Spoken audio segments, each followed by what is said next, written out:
Assalamualaikum warahmatullahi wabarakatuh. Perkenalkan, nama saya Ihsan Saputra, NPM 2011060227. Kelas E, Pendidikan Biologi semester 3. Dalam video ini, saya akan membahas sedikit banyaknya tentang kerangka dasar kurikulum 2013, di mana video ini didedikasikan untuk memenuhi UTS mata kuliah telaah kurikulum biologi. Di sini saya akan membahas tentang kerangka dasar kurikulum 2013. Kerangka dasar adalah pedoman yang digunakan untuk mengembangkan dokumen kurikulum, implementasi kurikulum, dan evaluasi kurikulum.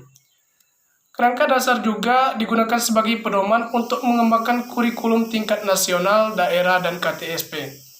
Dan di kurikulum 2013 ini dikembangkan berdasarkan ketentuan yuridis yang mana mewajibkan adanya pengembangan kurikulum baru, landasan filosofis, dan landasan empirik.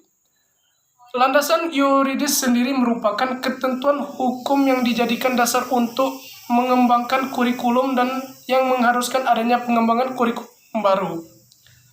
Landasan filosofis adalah landasan yang mengarahkan kurikulum kepada manusia, apa yang akan dihasilkan kurikulum.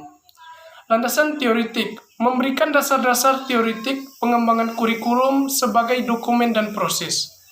Landasan empirik memberikan arahan berdasarkan pelaksanaan kurikulum yang sedang berlaku di lapangan.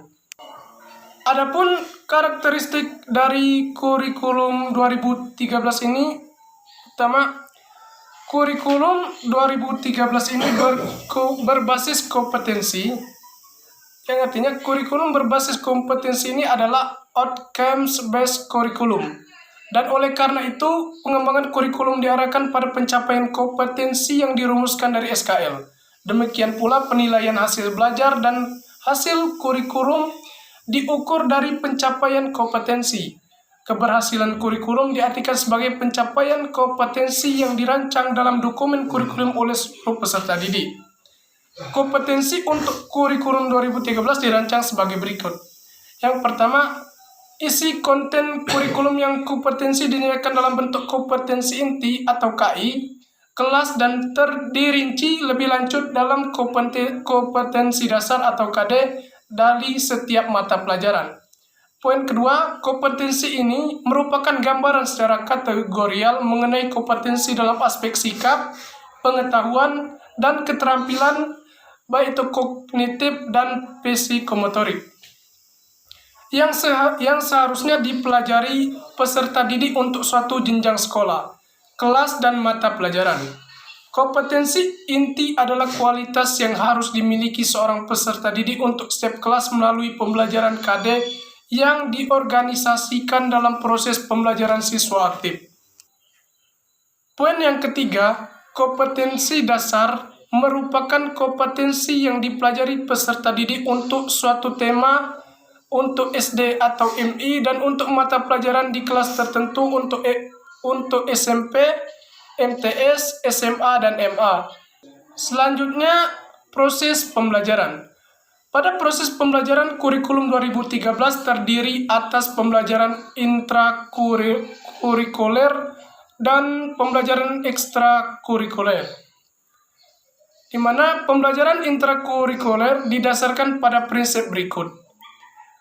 Pertama, proses pembelajaran intrakurikuler adalah proses pembelajaran yang berkenaan dengan mata pelajaran dalam struktur kurikulum dan dilakukan di kelas, sekolah, dan di masyarakat. Kedua, proses pembelajaran di SD atau MI berdasarkan tema, sedangkan di SMP atau MTS, SMA, MA, dan SMK berdasarkan rencana pelaksanaan pembelajaran yang dikembangkan oleh guru. Proses pembelajaran dikembangkan atas dasar karakteristik konten kompetensi, yaitu pengetahuan yang merupakan konten yang bersifat misteri dan diajarkan secara langsung atau direct teaching, keterampilan kognitif dan psikomotorik.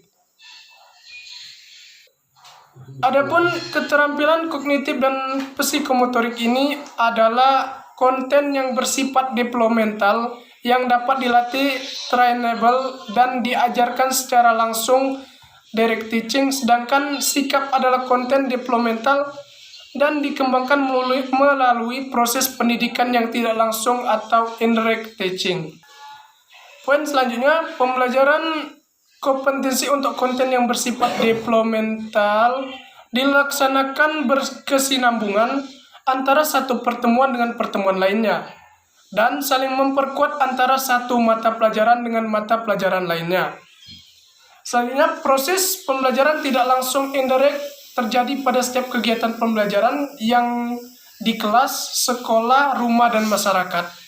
Proses pembelajaran tidak langsung bukan kurikulum tersembunyi atau hidden kurikulum, karena sikap yang dikembangkan dalam proses pembelajaran tidak langsung harus tercantum dalam silabus dan rencana pelaksanaan pembelajaran RPP yang dibuat oleh seorang guru. Selanjutnya, proses pembelajaran dikembangkan atas prinsip pembelajaran siswa aktif melalui kegiatan mengamati, yaitu melihat, membaca, mendengar, dan menyimak, menanya atau lisan dan tulis, menganalisis, menghubungkan, menentukan keterkaitan, membangun cerita konsep, mengkomunikasikan, lisan, tulis, gambar, grafik, dan lain-lainnya.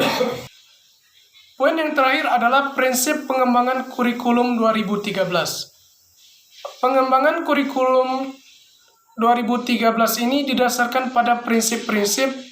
Yang pertama, kurikulum bukan hanya merupakan sekumpulan daftar mata pelajaran, karena mata pelajaran hanya merupakan sumber materi pembelajaran untuk mencapai kompetensi.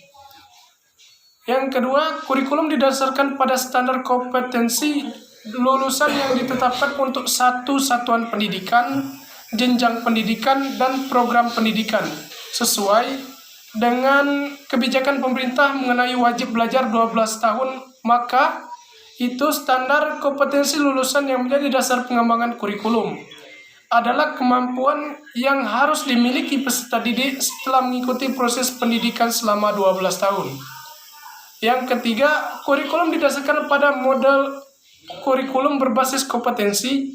Model kurikulum berbasis kompetensi ini ditandai oleh pengembangan kompetensi berupa sikap, pengetahuan, keterampilan berpikir, keterampilan psikomotorik yang dikemas dalam berbagai mata pelajaran. Poin yang keempat, kurikulum didasarkan atas prinsip bahwa setiap sikap, keterampilan, pengetahuan yang dirumuskan dalam kurikulum berbentuk kompetensi dasar dapat dipelajari dan dikuasai setiap peserta didik atau mastery learning sesuai dengan kaidah kurikulum berbasis kompetensi. Poin selanjutnya, kurikulum dikembangkan dengan memberikan kesempatan kepada peserta didik untuk mengembangkan perbedaan dalam kemampuan dan minat. Selanjutnya, kurikulum harus tanggap terhadap perkembangan ilmu pengetahuan, budaya, teknologi, dan seni. Kurikulum harus relevan dan dalam kebutuhan kehidupan. Kurikulum harus diarahkan kepada proses pengembangan, pembudayaan, dan pemberdayaan peserta didik yang berlangsung sepanjang hayat. Kurikulum juga didasarkan kepada kepentingan nasional dan kepentingan daerah. Terakhir, penilaian hasil belajar ditunjukkan untuk mengetahui dan memperbaiki pencapaian kompetensi. Instrumen penilaian hasil belajar, alat untuk mengetahui kekurangan yang dimiliki setiap peserta didik atau kelompok peserta didik. Kekurangan tersebut harus segera diikuti dengan proses memperbaiki kekurangan dalam aspek hasil belajar yang dimiliki seorang atau sekelompok peserta didik.